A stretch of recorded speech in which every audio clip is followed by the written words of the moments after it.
team recap as we get closer to the college football playoffs. We'll get right to it. Oklahoma State and Texas Tech. This was a user versus user. Score was 52-14. Complete blowout.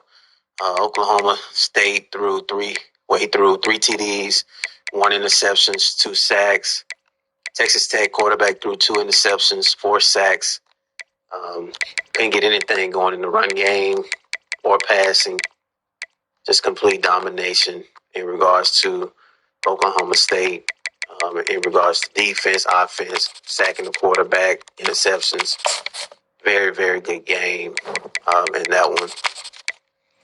Alabama defeated Arkansas State 59-3. Texas A&M defeated SMU 59-27. You had Syracuse and Clemson.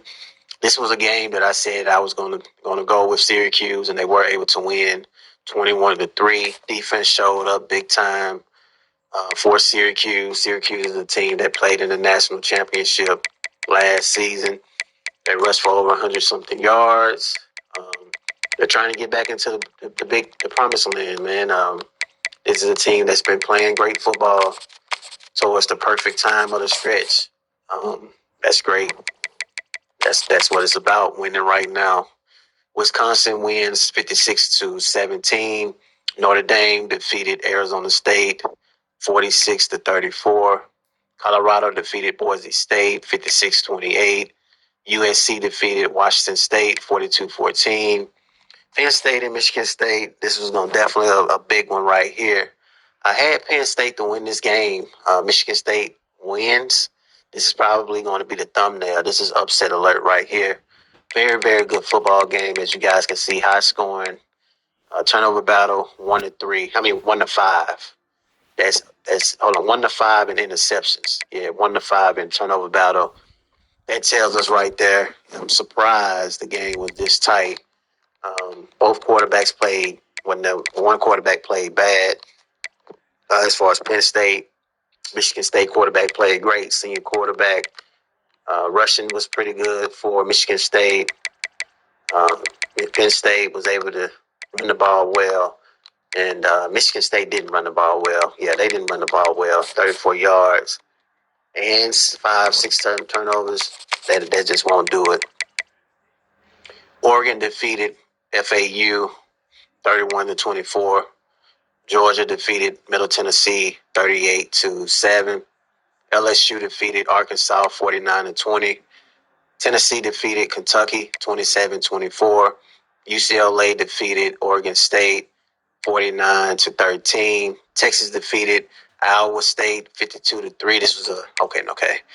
And then that was it for that. Taking a look at the Heisman race to see if anything has been updated. Alabama now has a new player in the run. Wisconsin has a new player that's in the run. Michigan running back drops from number 1 to number 3. Joey moves back up as he was number 1 in the beginning of the season. Then you have Syracuse running back Tim McRoy. As I said before, this kid been winning games as far as Syracuse go, and to see them jump in the Heisman and then be on top says how great that kid right there been playing. If the college football bracket was to start today, this will be the college football playoffs. Oklahoma State and Texas A&M, Georgia Tech, Clemson, Washington and Texas, UCLA and Georgia, Oklahoma, Syracuse, Wisconsin, and Bama would have a bye. That's way too early right now, so I'm not going to give you guys my predictions. Taking a look at the recruiting, we were able to get some 3-star recruits. We was able to get the kickers, punters, but the 3-star we was able to get was Diego, Texas. We was also able to get right outside linebacker Jalen Bunch from Oakland, California. Top 5 right now, you got Notre Dame, Wisconsin, Georgia, Bama, and Oklahoma in the top 5. Texas A&M, Miami, Syracuse, Tulane, and UCLA. Still on the outside looking in regards to the top 5. Taking a look at the players of the week. Players of the week right now, we see that it was Bama, Frederick Yelk versus Arkansas State, 8 tackles, 3 sacks. South Carolina, 6 receptions, 169 yards.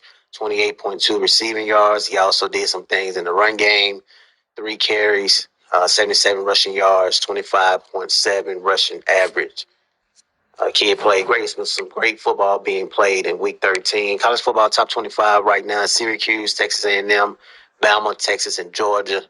As far as top 5, with Syracuse now being the number 1 seed, then you have Texas A&M trying to get back to being number 1 as they led for majority of the season. Then you got Bama moving in, Texas, Georgia, and everything else is pretty much up and down. Taking a look at the conference standings before we get up out of here. ACC right now, Syracuse is running away with it, being undefeated in the conference. Taking a look at the Big 12 right now, Oklahoma still remains undefeated, following Oklahoma State and Texas A&M. Big 10, Wisconsin is now on top in the Big 10 as they was number 2, but with Penn State losing that football game against Michigan State, that has now put Wisconsin at number 1. It's amazing I'm able to remember all this shit and still cover real life.